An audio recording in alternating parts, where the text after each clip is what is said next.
بسم اللہ الرحمن الرحیم۔ السلام علیکم۔ نبی صلی اللہ علیہ وآلہ وسلم کی 3 لازوال نصیحتیں حضرت ابو ایوب انصاری رضی اللہ عنہ بیان کرتے ہیں۔ ایک آدمی رسول اللہ صلی اللہ علیہ وآلہ وسلم کی خدمت میں حاضر ہوا اور اس نے کہا، مجھے نصیحت فرمائیے اور مختصر لفظوں میں فرمائیے۔ حضرت محمد صلی اللہ علیہ وآلہ وسلم نے فرمایا، نمبر 1، جب تو نماز پڑھے تو اس شخص کی نماز کی طرح پڑھ جو ہر چیز کو چھوڑنے والا ہو، گویا زندگی کی آخری نماز سمجھ کر۔ نمبر 2، کوئی ایسی بات منہ سے نہ نکال جس کے بارے میں کل کو معذرت کرنا پڑے۔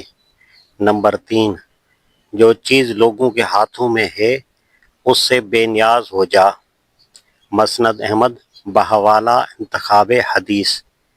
تشریح: نماز بنیاد اور ستون ہے بندگی کی، زندگی کی، تعلق باللہ اور فکر آخرت کی بھی، اخلاق و معاملات کی بھی، دعوت و جہاد کی بھی، حکومت اسلامی کی بھی۔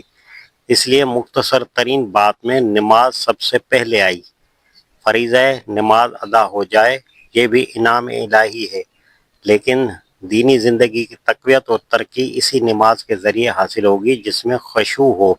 اس لیے خشوع کا نسخہ تجویز ہوا۔ ہر نماز کو زندگی کی آخری نماز سمجھ کر پڑھو۔ دنیا کے ہر چیز کو الوداع کہہ کر یہ سمجھ کر کہ بس اب رب کے پاس لوٹ کر جانا ہے اور اس سے ملاقات کرنا ہے۔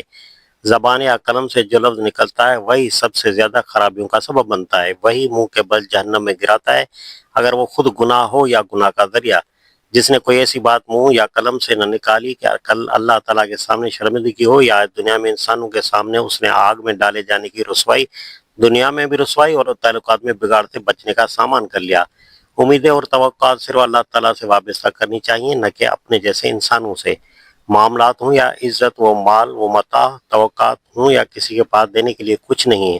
اس لیے نبی کریم صلی اللہ علیہ وسلم کے اتباع میں ہر نماز کے بعد یہ درخواست ضرور کریں، خدا کے سوا کوئی معبود نہیں، اکیلا بغیر شریک ہے، اسی کی بادشاہی ہے اور اسی کی حمد ہے اور وہ ہر چیز پر قادر ہے۔ اے خدا، جو تو دے اسے روکنے والا کوئی نہیں اور جو تو روکے اسے دینے والا نہیں۔ اللہ وحدہ لا شریک کے سوا کوئی معبود نہیں، فرما روائی اس کے لیے مخصوص ہے اور تعریف اس کے لیے ہے، اور وہ ہر چیز پر قدرت رکھنے والا ہے۔ اے میرے اللہ، جو آپ عطا کریں اسے کوئی روک نہیں سکتا اور جو آپ روک لیں اسے کوئی دے نہیں سکتا۔ تعلقات میں بگاڑ کا سب سے بڑا سبب انسانوں سے امیدیں قائم کرنا اور پھر ان کا ٹوٹنا ہے۔